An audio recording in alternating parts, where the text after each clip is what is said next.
Okay, so I want to talk about quite an interesting question which I've come across recently.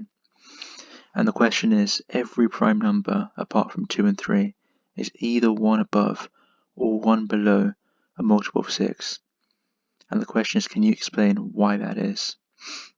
So I think it might be worth you pausing the video here and having a go at this yourself. But I'll start explaining now how I would go about proving this. So the way I would do it would be to show that there is no number which is not 1 below or 1 above a multiple of 6 that can be prime. And I think I'll do that using some algebra. So I'm going to describe a number using 6n.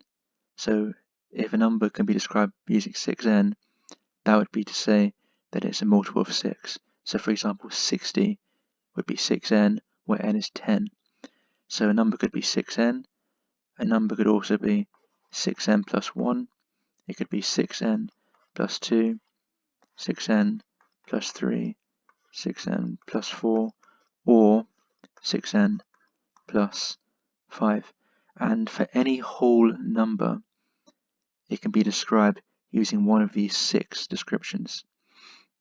There is no number which is whole which cannot be described using one of these 6 descriptions. Okay, so now it's about a process of elimination. So let's look at 6n for starters.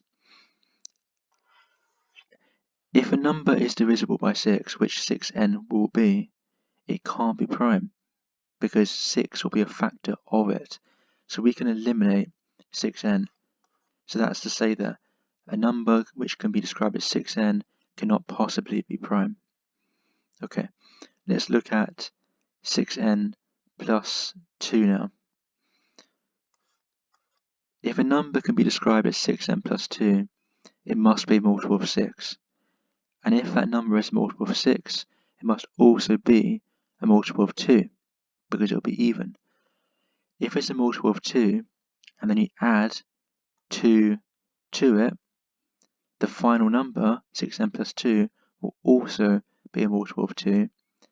And if this number is a multiple of 2, then it can't be prime unless it is 2. We've already counted for that in the question. So 6n plus 2 can't be prime either, because it will be a multiple of 2. 6n plus 3, or 6n will be a multiple of 6, and therefore 6n will also be a multiple of 3. If 6n is a multiple of 3, 6n plus 3 will also be a multiple of 3, because you're just adding on an extra 3 to it. So 6n plus 3 cannot be prime, because it will be a multiple of 3. Okay, 6n plus 4,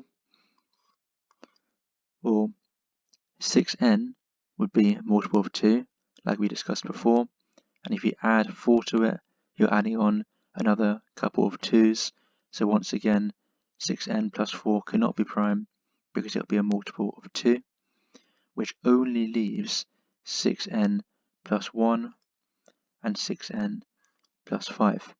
Now this isn't saying that if a number can be described as 6n plus 1 or 6n plus 5, that it will be prime. That's not guaranteed. But what it is saying is, for a number to be prime, it must be able to be described by 6n plus 1 or 6n plus 5, and 6n plus 5 could also be described as 6n minus 1 as well. They're essentially the same thing for all practical purposes. So this is my explanation about why all prime numbers must be 1 above or 1 below a multiple of 6, apart from 2 or 3.